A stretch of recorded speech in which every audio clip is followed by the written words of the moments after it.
बहुत से लोगों में क्वेश्चन होता है कि हमें कनाडा कब आना चाहिए, आफ्टर +2 के बाद, दैट मीन्स 12th के बाद या ग्रेजुएशन के बाद या मास्टर डिग्री के बाद। अगर हम आते हैं तो हमें किस प्रोविंस को चूज़ करना चाहिए। आई would compare all the 3 and you will understand by yourself कि आप कहाँ पे स्टैंड करते हो, और अपने आप से पूछो कि ये मेरे पास क्वालिफिकेशन है, मेरे पास स्किल्स है, या मुझे इस यूनिवर्सिटी में, इस कॉलेज में जाना चाहिए, मुझे इस प्रोविंस में जाना चाहिए या नहीं जाना चाहिए, क्या ये मेरे लिए सही टाइम है कनाडा आने का या नहीं। I would compare all the 3 after +2, after graduation या after masters, and which province you have to choose. And साथ साथ बताऊंगा कि अभी करंट हालात क्या चल रहे हैं। एंड देखो, पैसा लगा रहे हो अपने ऊपर, लोन लेके आ रहे हो, अपनी सेविंग तोड़ के आ रहे हो, कुछ भी करके आ रहे हो, किसी भी वीज़ा पे आ रहे हो, LMI पे आ रहे हो, विजिटर वीज़ा पे आ रहे हो, कन्वर्ट कर रहे हो, वर्क परमिट पे, स्टडी वीज़ा पे आ रहे हो, आपको 30 घंटे मिलेंगे। अभी 30 घंटे या बाद में 20 घंटे हो जाएंगे, 40 घंटे तो नहीं होने वाले। But make sure you should understand by yourself कि is it really worth moving to Canada in 2024, 2025, 2026। मेरे हिसाब से तो वर्थ इट नहीं है, बट मैं आपको कुछ कंपैरिजन करूँगा and you will understand by yourself कि आपके लिए वर्थ इट है या नहीं है। For example, if you plan to come to Canada after +2 और class 12th, I would highly recommend you मत आओ। रीज़न, आपके पास क्वालिफिकेशन नहीं है, आपके पास एक्सपीरियंस नहीं है, आपको PR में पॉइंट्स नहीं मिलेंगे, आप फाइनेंशियली डिसीजन नहीं ले पाओगे, आप इतने मेच्योर नहीं होते हो, क्योंकि आपके सारे डिसीजन आपके माँ बाप लेते हैं। So I would highly recommend you don't come to Canada after +2। It's just a waste of time. अगर आप आते भी हो और आप कोई भी कोर्स लेते हो, लाइक मास्टर्स, आप कोई भी कोर्स लेते हो लाइक डिप्लोमा सर्टिफिकेट, कोई बेनिफिट नहीं है। It's just a waste of time, don't do it. कोई बेनिफिट नहीं है, ना आपके पॉइंट्स बनेंगे, ना PNP में, ना CRS में। अगर आपका 1 ईयर का एक्सपीरियंस भी होगा, 2 ईयर का एक्सपीरियंस भी होगा, और इवन LMI भी होगा, चांसेस आर वेरी लो कि आपके PNP में पॉइंट्स बनेंगे। अगर कोई LMI मिल जाता है तब पॉसिबिलिटी है, अगर कोई LMI नहीं मिलता, 95% आपके PR में पॉइंट्स नहीं बनेंगे according to the current situation. 2026 तक तो पॉइंट्स नहीं बनने वाले, जैसे अभी हालात चल रहे हैं। सो ये हो गई बात +2 की। अब बात करते हैं if you plan to come to Canada after graduation. अगर आप कोई भी देखो आफ्टर ग्रेजुएशन के बाद भी आ रहे हो ना, आई वुड रिकमेंड यू मिनिमम आपके पास 2 साल का एक्सपीरियंस होना चाहिए, और कनाडा में आ रहे हो तो मिनिमम 2 साल की स्टडी ही लेना, क्योंकि 1 साल की स्टडी में कोई बेनिफिट नहीं है, कोई बेनिफिट नहीं है, कोई बेनिफिट नहीं है। और आई वुड रिकमेंड यू कि डिप्लोमा या सर्टिफिकेट कोर्स को मत लो, उसमें आपको वर्क परमिट मिले या ना मिले इशू आएगा, डिपेंड, ऐसे तो मिल जाएगा लेकिन दिक्कतें आएगी। 2 साल का मिलेगा, 3 साल का मिलेगा। अगर आपकी मैरिड हो तो आपको स्पाउस वीज़ा नहीं मिलेगा राइट नाउ। अगर आप 1 सितंबर 2024 के बाद आते हो, अभी एडमिशन लेते हो, तो आपको नहीं मिलेगा। सो अगर आप आना भी चाहते हो तो मास्टर डिग्री लो, मास्टर कोर्स लो, कोई भी मास्टर डिग्री का कोई भी कोर्स लो, उसकी हाईली वैल्यू है, उसमें आपको ज़्यादा पॉइंट्स मिलेंगे। और make sure you should have a minimum 2 year experience, और choose your province very wisely. ऐसे प्रोविंस को चूज़ करो जहाँ पे PR मिलना ईजी है, and learn skills as much as you can.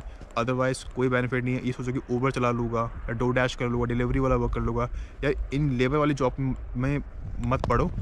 ऐसी जॉब करो, हाईली स्किल्ड जॉब करो, लाइसेंस लो, सर्टिफिकेट लो, जिसमें आपको पैसा कमाना, जिसमें आप ज़्यादा पैसा कमा पाओ। And make sure you should have a reference and contact. देखिए, सारी नौकरियाँ, सारी जॉब्स, हर चीज़ की हेल्प, कुछ किसी भी चीज़ के रिगार्डिंग हो, रेफरेंस कॉन्टैक्ट यहाँ पे बहुत मैटर करता है। आपको पहली जॉब, दूसरी जॉब, तीसरी जॉब रेफरेंस कॉन्टैक्ट के थ्रू ही मिलती है।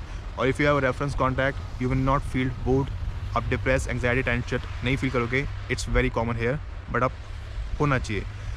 अब बात करते हैं if you are planning to come in to Canada after master degree.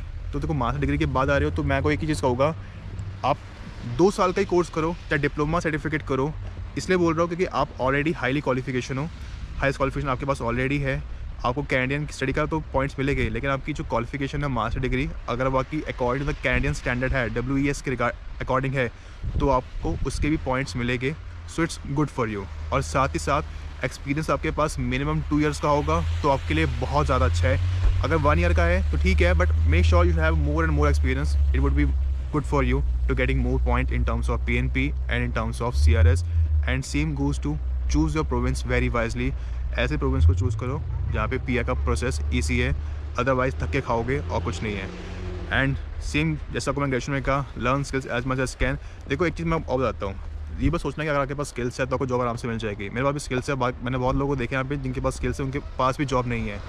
अब मेरा यहाँ पे क्या हिसाब है, मेरे पास बिजनेस भी है, स्किल्स भी है। स्किल्स थे नहीं, स्किल्स सीखे मैंने, आगे वाली बात तो, सर्टिफिकेट लिए, लाइसेंस लिया, कुछ था नहीं, किया मैंने। मैं यहाँ पे कहते ना मजबूरी का नाम महात्मा गांधी, वो वाला हिसाब था पहले मेरा। बट अब मेरे पास इतना है कि मैं यहाँ पे मैंने कम से कम 12 से 15 लोगों को नौकरी में हेल्प करी है और नौकरी दिलवाई है। मेरे पास स्किल्स है, लाइसेंस है, बिजनेस है, फ्रीलांसिंग वर्क है, जॉब है। तो ये सारी चीज़ें आपको तब आएगी जब आपको धक्का लगेगा, जब आपको समझ आएगा। मैं आपको एक चीज़ बताता हूँ, कनाडा में लाइफ जो है ना बहुत डिप्रेसिंग है। इट्स डिपेंड कि लोकेशन क्या है, इट्स डिपेंड आप किस सिटी में रहते हो, इट्स डिपेंड आपके रेफरेंस कॉन्टैक्ट है या नहीं है, या आपके पास जॉब है या नहीं है। बहुत सारी चीज़ें मैटर करती है, और getting a PR right now it would be very hard. इतना मुश्किल नहीं है, but it's depend upon your profile to profile.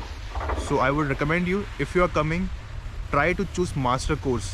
थोड़ा महंगा होगा, स्टडी थोड़ी महंगी होगी, but try to choose that one only अगर आपको कनाडा में सेटल होना है। एंड ट्राई टू चूज़, और sorry, try to learn as skills as much as you can. Otherwise कुछ फ़ायदा नहीं है, धक्के खाओगे यहाँ पे। कहीं भी चले जाओ, मैनिटोबा चले जाओ, सस्कैचुअन चले जाओ, धक्के खाओगे। जहाँ पे पीआर लेना ईजी है वहाँ भी धक्के खाओगे, ओंटारियो ब्रिटिश कोलंबिया में जाओगे वहाँ भी धक्के खाओगे, तो कोई बेनिफिट नहीं है। तो you understand by your self. After +2 के बाद आ रहे हो तो मत खाओ, आफ्टर ग्रेजुएशन के बाद आ रहे हो तो एटलीस्ट मिनिमम 2-3 ईयर का एक्सपीरियंस होना चाहिए। ज़रूर एक्सपीरियंस लेकर आओ, एंड फ्रेंच लैंग्वेज ज़रूर सीखो। It will help you in terms of part time, full time, and PNP में भी, मीन्स पीआर में भी आपको काफ़ी हेल्प करता है। देखो, जितना ज़्यादा कोशिश करो, पहले आने से पहले अपना CRS स्कोर चेक करो, अपना PNP में स्कोर चेक करो, और देखो कि आपका स्कोर बन रहा है या नहीं बन रहा। और अभी तो वैसे भी ड्रॉ भी निकल नहीं रही है 1-1.5 साल से। किसी प्रोविंस में ड्रॉ निकल रहे हैं, PNP के किसी में नहीं निकल रहे, लेकिन सस्कैचुअन में 1 साल से निकला नहीं है।